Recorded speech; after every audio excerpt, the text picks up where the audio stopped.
Derrière la façade des anciens ateliers Richard Ducrot de la rocade de Croupillac se trouve désormais la nouvelle unité de production de NTN SNR. Ce site industriel de haute technologie a été inauguré le 27 septembre en présence des actionnaires japonais du groupe. C'est pour le Japon. Nous avons opté donc pour la région d'Alès et pour ce site de Croupillac pour plusieurs raisons. Tout d'abord, nous avons une présence ici depuis plus de 40 ans avec le site situé à Saint-Privat-des-Vieux. Et la deuxième raison, c'est que le bassin d'Alès nous permet de trouver de la main-d'œuvre qualifiée pour ce type de fabrication. La décision de s'implanter à Alès représente un enjeu stratégique pour le groupe qui ambitionne de conquérir le marché mondial du roulement de roues de troisième génération et par la même occasion de conforter sa place de leader sur le marché européen.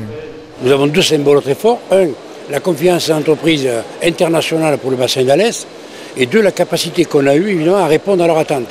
Alors c'est vrai que c'était très lourd pour la communauté d'agglo puisque ça représente quand même 7 millions d'euros que nous avons investi sur ce bâtiment, mais je crois que ça vaut la chandelle quand on voit aujourd'hui, évidemment, la fabrication, la plus-value que ça peut apporter sur le bassin d'Alès. Le coup de pouce de l'agglo pour l'aménagement de cette nouvelle unité de production est donné dans le cadre d'une politique de prévention des friches industrielles.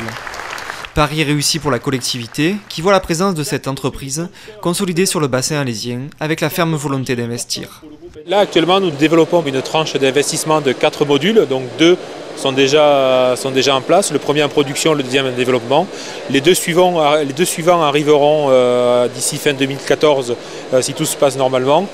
C'est une capacité de production installée de 2 millions de roulements par an.